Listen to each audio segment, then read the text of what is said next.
Hello, how's it going everybody? I'm Joe Zamero here at SwitchWatch. I hope you're having a fantastic week so far. It's that time of the week again where we have scoured the eShop to help you find the best games on sale on the eShops that are worth picking up. As we approach Black Friday, there are lots of deals to be had this week. So without further ado, let's jump in and take a look at the best ones.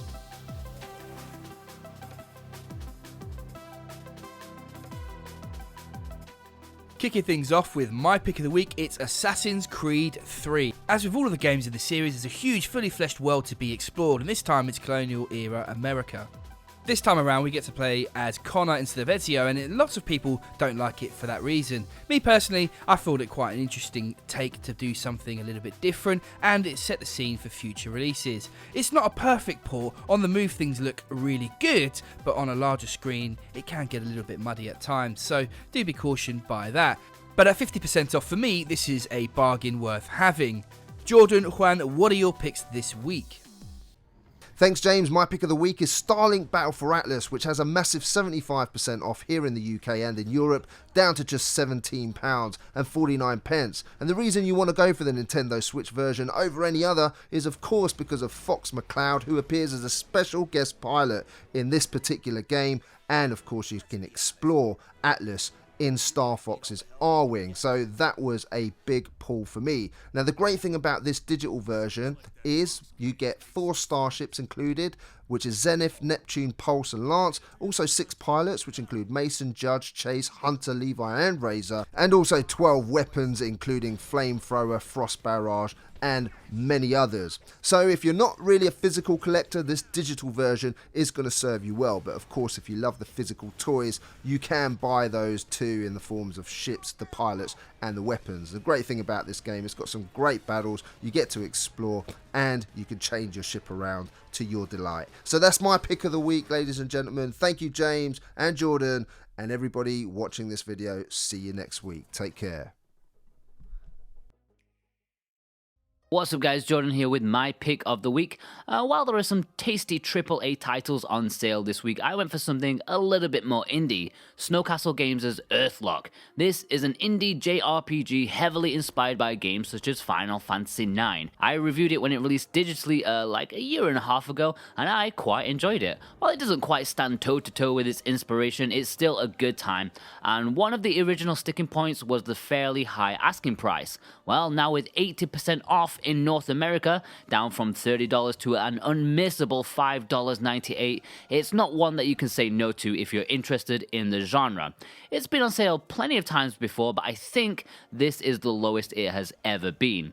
Dozens of hours worth of gameplay, a nice story with some charming characters.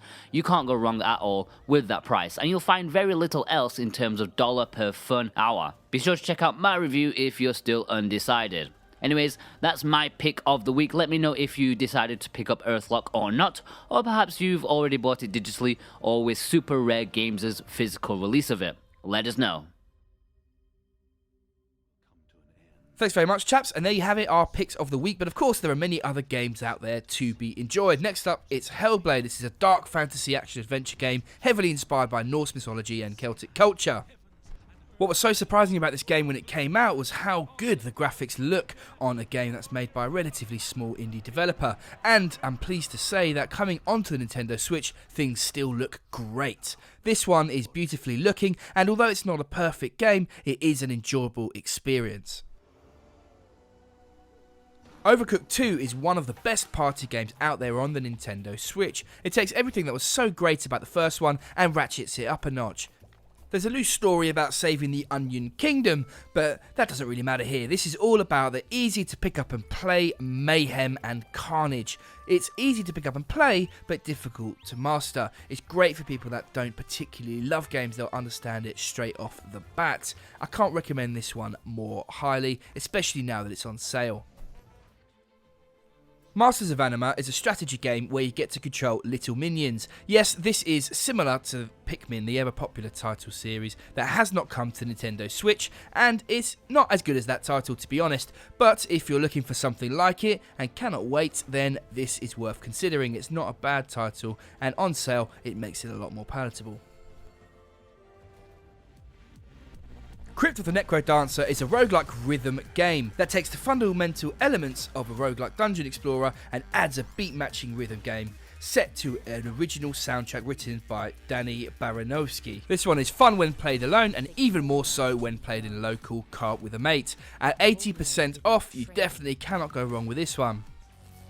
Odium to the Core is a single-button, music-based, challenging side-scrolling game with beautiful but dark monochromatic art style. You get to guide Odium through dangerous and intense music-fueled levels to fight and stop the spreading corruption and reach the core to save the world. It's a short, quick game that you can play through multiple times, especially with the additional Nightmare mode.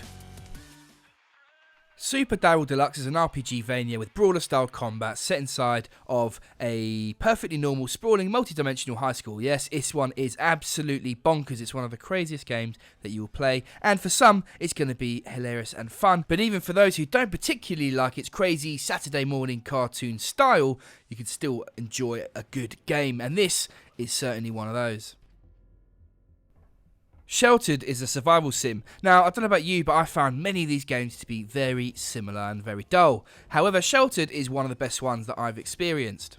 In the game, you get to build and upgrade and manage your own bunker, as well as scavenging around the nuclear world outside. This is a tough game, and you have to protect your family as you go along. And ultimately, you're going to find this one very difficult to play. So if you're looking for a challenge, then you might want to consider this one. Rayman Legends on the Nintendo Switch is a great blast. It's one of the best platformers in recent years, and the definitive version on the Switch brings a few additions to the already large game. You can enjoy this one by yourself, where you can take advantage of playing on the move, or even better, with a friend as you take on the colourful worlds, and fantastic value at 70% off right now. Playing Raging Justice is like taking a trip down memory lane. It reminds you of those classics like Streets of Rage, Final Fight, Double Dragon and many more. This is a very classic beat-em-up side-scrolling game where you have 3 different playable characters to choose from, each with their own unique style and moves. The graphics aren't going to be for everyone, but what I did love about this one is playing it in co-op. It's also great in the sense that it has online leaderboards and nice big boss battles. So if you're looking for that classic button-bashing mayhem, then you might want to check this out.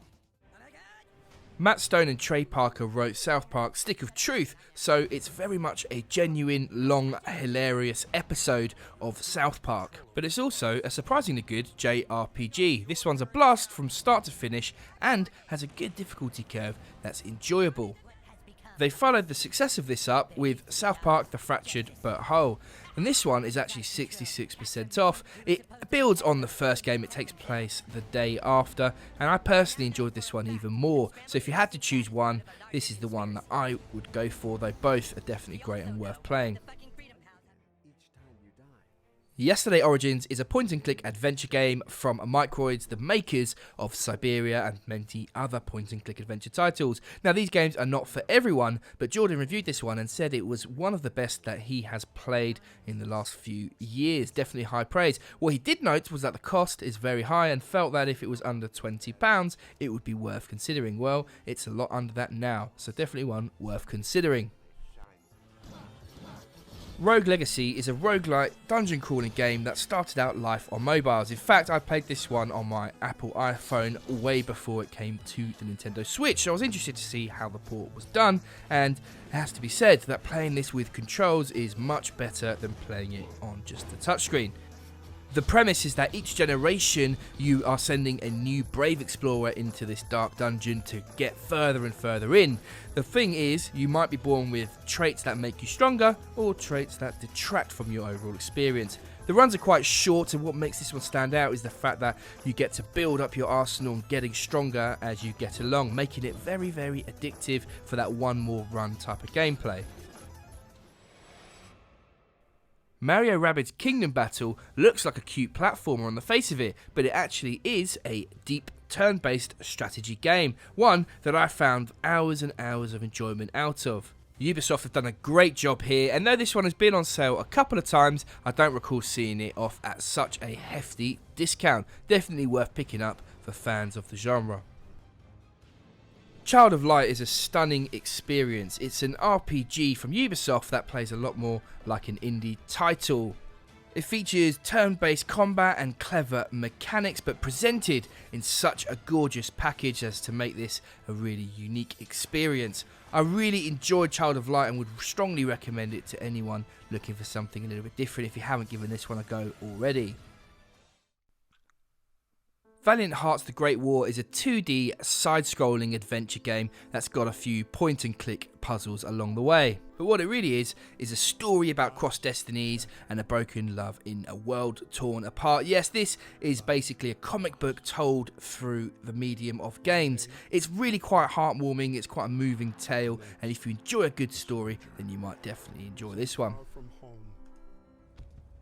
One of the other titles about war that is also moving, although very, very different, is this War of Mine. In the game you have one simple goal: to survive. But what will you do to do that? Will you rob people who don't deserve it? Will you do dark things? Almost definitely. But that will weigh on your conscience, something that you need to balance against your deeds. It's a life sim, but told through the dark lens of war. They very much bring in the human side of it to fruition. An interesting tale and one worth picking up. Dimension Drive is a high-octane vertical shooter that looks and sounds great and also features good solid controls and good weapon types. What makes this one unique is the fact that it has two planes and you need to quickly switch between these different planes in order to progress. At certain points you'll be jumping from one screen to the next and it can be fast paced, especially when you play in co-op. Me and Juan sat down to play this one a couple of while back and it was a tough slog for us both to keep alive. It's definitely enjoyable for shooter fans out there. I would give this one a go. My Time at Portia was a game that people were so looking forward to coming out on the Nintendo Switch, but was plagued with some performance issues when it came out. The developer stuck with it though, and they've since brought out a couple of patches that have really improved the quality of life to this life sim game. Yes, it's enjoyable now and definitely worth considering, especially with it now being on sale. And there you have it. Thanks for hanging out with us today, everyone. I hope you've enjoyed this video. Let us know down below what your picks of the week are. Apologies, I do have a bit of a cold, so my voice probably hasn't been the clearest on this episode, but I'll be back next Sunday, hopefully feeling fit as a fiddle. On that note, if you did enjoy this video and you're not already a subscriber, please do consider subscribing and hitting that bell in order to get this delivered to you on a weekly basis. And if you haven't already subscribed, or even if you have, when we get to 50,000 subscribers, we're going to give away a Nintendo Switch and Zelda Link's Awakening to one lucky subscriber. I'm James Amera here at SwitchWatch. I'll see you soon. Take care.